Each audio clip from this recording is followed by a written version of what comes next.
Hello. Hello, Randy Rain here, and this is my partner, Omnibot 2000. Now, if you've been watching my videos and you watched the last two, you might have known some things looked a little different. Well, now you know. I moved my studio around and now I'm in front of my robot wall. I think that's pretty cool. Well, I have another robot here. This is Tobor. His name is Tabor. That's right, Tobor. You'll see in a second. Here, let's get started. This is Robot Garage. That's right, we have Tobor here. What kind of name is Tabor? Well, you're going to see, because this robot, you can still find the commercial for it on YouTube. This is Tabor. Tabor, the telesonic robot. Batteries not included. He's under your control. With a click from the telesonic commander, to circle, to proceed forward, to circle, or to pick up the support module and return, all on your command. Tabor is robot spelled backwards. Tabor, the telesonic robot. I think it's pretty clever. I would have never have thought of it. Tabor, robot spelled backwards. Well, this one is pretty interesting, and it has a remote to it, but this remote has no electronics in it whatsoever. All it does is this. Just makes this clicking noise. Now here's an interesting fact. The majority of people who watch my videos are at the age group of 18 to 24. That's surprising. Yeah. 18 to 24. Can you believe that? Hey, I'm glad. Please keep watching. I think it's awesome. But the next group would be my age, around 48 or so, which is what I am. No spring chicken. Yeah, you're old too, so whatever. But anyway, this, believe it or not, used to be how televisions work. The very first remote controls were, that's how you changed with this sound. So it just picks up a sound. No electricity in here. It's just a little piece of metal that's making a clicking noise. So as you can see, the battery door doesn't work, but the battery contacts are still in good shape. So I put 2D batteries in here. And then I used a piece of metal here and jumped them across, which is what the battery door would be doing. And then when I turn it on, yeah, it doesn't do anything. But yeah, it doesn't work. Only screws I see are just these two, so I guess I'll start there. Ah, we have tabs up here. I see, good old tabs. Hand me my pick, please. Okay, let's...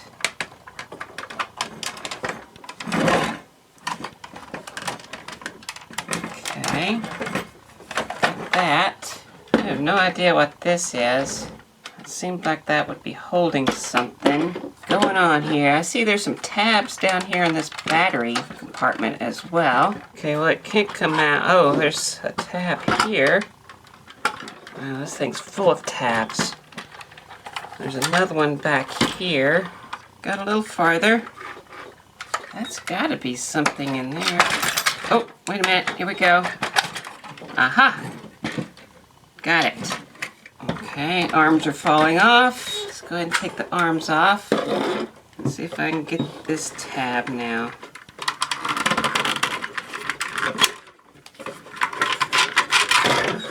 Ha, got it. Ah, well there's what's in Tabor. Well, when you push up on this switch right here, like that, I can see what it's doing. It's pushing this tab up against that. That's the switch. See, there's tabs here.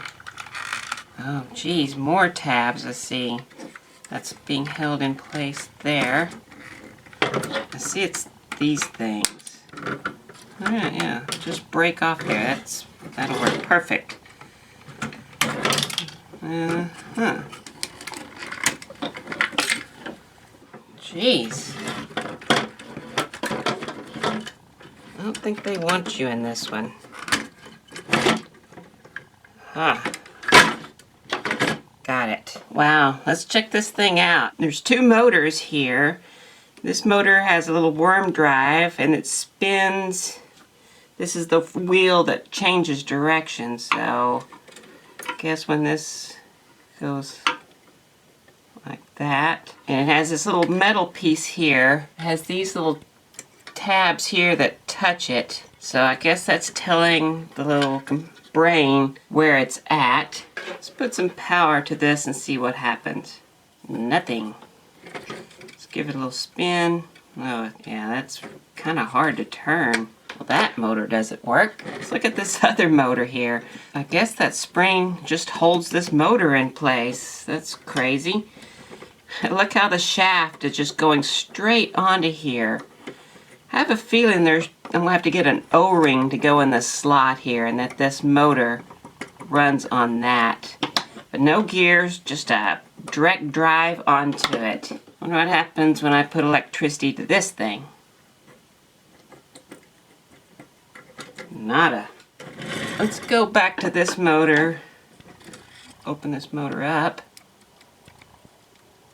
It's very gummed up, that's for sure. Okay, I like to try different things. Sometimes I use alcohol. This time I'm just going to use some WD-40 here. Let's see about cleaning these up. There we go. Get in between those brushes and just kind of give it a cleaning. See what's over here. It's kind of crunchy. Put that in there.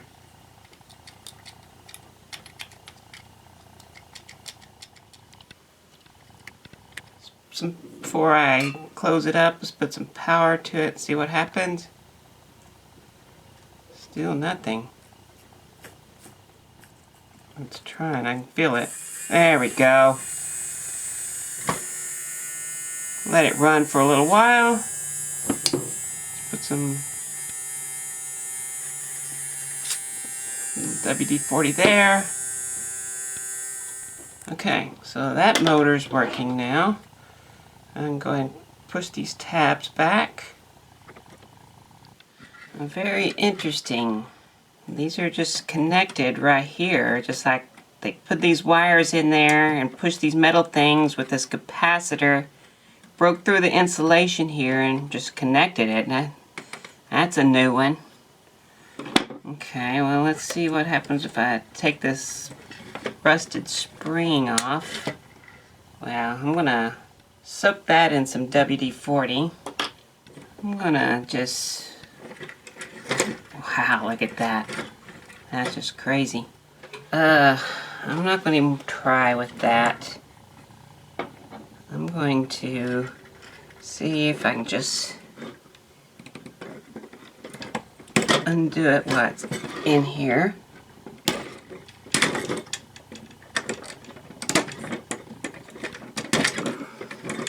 Okay, same process. Let's put some WD-40 there. Let's see about cleaning this up. Wow, this one is way dirty. Wow, that was majorly dirty.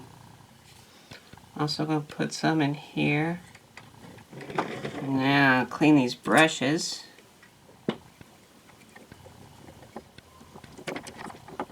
Just hold it together and put some power to it and see what happens. There it goes, come on.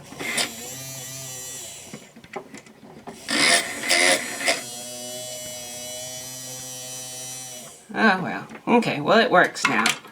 I'll push these tabs back. Okay, we'll go ahead and clean this dust off of here. Okay, it says a positive and negative here. So let's see what happens when I put positive and negative on there. Okay, the motor's turning. What happens when we click? Hey, look there. Click. That'll spin until these two touch. But here's the thing, I'm trying to get this circuit board out, but it looks like there was probably a knob right back here that's broken off because it goes down And it looks like it's touching looks like it's hooked to a potentiometer. Probably what that did was adjust the sensitivity of the clicking. Let's see, this pops off. Let's work on this. There it goes. Keep moving, keep moving. There we go. Just pressure fit in there. Then it came out. There's the circuit board. So the original piece that went right here that adjusted the sensitivity of the clicking sound had this big antenna with this long skinny thing and an antenna part and another thing. Of course it got broken, of course. So I'm not going to do that. I have the piece here that I pulled out, and I've made a little 3D printed piece, and it's just going to be something like that. So, but I don't want it this. I need it to be plastic. Put a little drop of CA glue, glue that down. And I'm going to make the reservoir around it. So, scissors.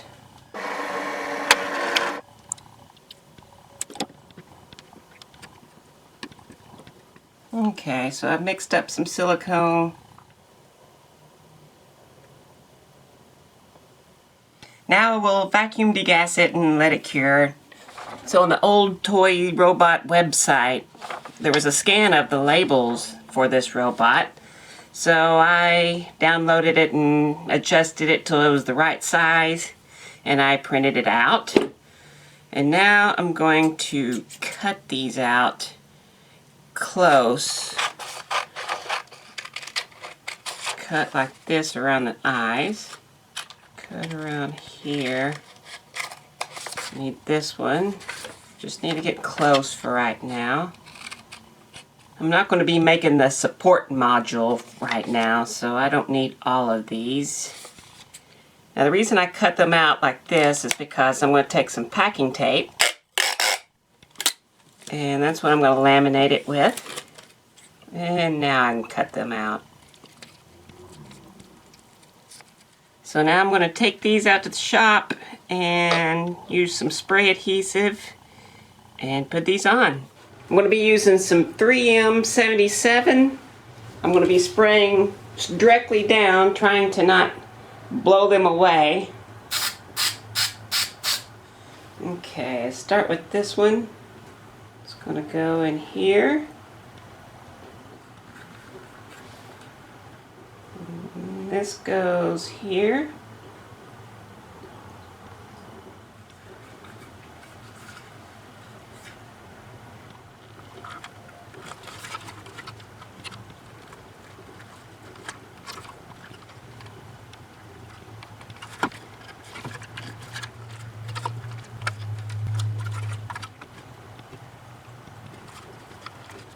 Now these are not supposed to fit perfectly in here. They're a little smaller than they're supposed to be. So I'm just going to eyeball the same length around. Something like that. Be fine. So I bought these O-rings at the auto parts store. And when you put them on, they're too big. So, let me show you what I did. Okay, so I'm going to take this wheel. Luckily it has these 3 little prongs that fit nicely into the chuck of the drill press. I'm going to tighten it up just a little bit. Got some 80 grit sandpaper, a block of wood,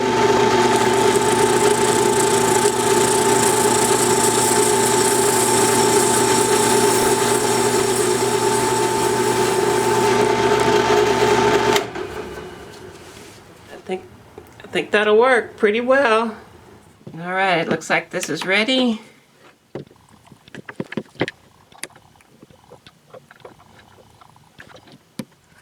Mix this up. And pour some in here. Give it a squeeze. Make sure it gets down in there. A little more up in here. Get it all over myself. Go ahead and top it off. I can always get rid of that. And before this cures, now I'm using the Onyx Fast, and it cures really fast, but the thinner the something is, the longer it takes. So we'll go ahead and start putting things back together. I've got my wheel on with my new rubber tread. Put the spring on here. Okay, next this piece goes on. And it looks like there's a little something that grabs hold of that spring right there. Like that. And that snaps into place. There we go. Okay, so that goes there. Like that. Figured that one out. I've been soaking this spring in some WD-40 and it goes here. Then you have this gear. Sets like that, so it does that. And then this piece only fits on one way, like that. Okay, it's taken me several times to figure this out, but this is the way this goes. This wheel needs to be able to turn to the right. It has to go the opposite direction of this wheel that's doing the power. So when the spring's pushing on it, it's going to be sideways. And then when it activates, it's got to go forward. The motor sets in like so. Then these set in here. And this goes up, stay there. Okay. There we go. Now there's these little pressure fitting things here, which someone told me in the comments what they're called one time, but I've done forgot. The little piece broke off trying to get them off, but there may be a little bit left on there that I can hold them down. That kind of holds. Everything already snaps into place, so I'm just going to go with snapping, but I'm going to go ahead and just put a little CA glue on these things here. I'll hit it with some accelerator. There we go. Okay, so now the electronics went in like this. I think this thing's cured enough for it to go into place. There we go. Let's see, the arms attach here.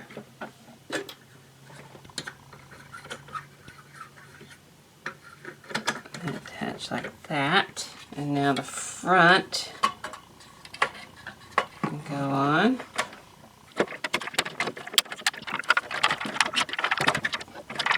Now a lot of tabs to line up on this one. Did I get it? I did. Tobor! Okay, go ahead and put screws back in. Okay, so I'm down to the battery door, which is missing. Alright, I think these are going to work.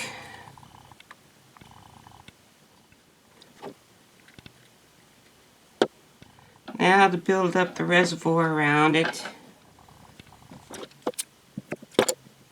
Alright, I think I have it all sealed up. Mix up some silicone.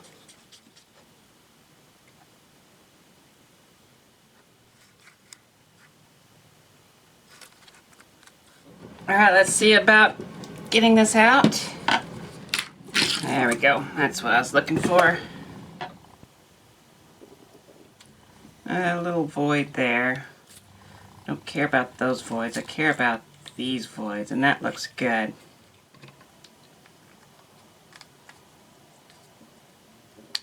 I'm going to make that work. So this is what I decided to go with. I drilled a hole here, and I'm going to use a pop rivet. Bend it here. Maybe something like that.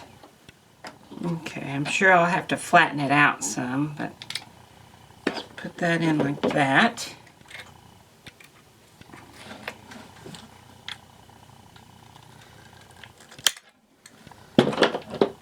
Okay, so the batteries go in like that. I have this piece. It should door should fit on like that, and it's a little, maybe a little tight. Mash these down a little bit. How about that? How's that work? There we go. See how that does. What a strange robot. Yes, it is a very strange robot. It's the Tobor from 1978. Now, I have to admit, this took me a little bit of fiddling around to finally get it to work. So, are you ready to see this thing in action? Let's see Tobor in action. Alright, well, here it is. The Tobor.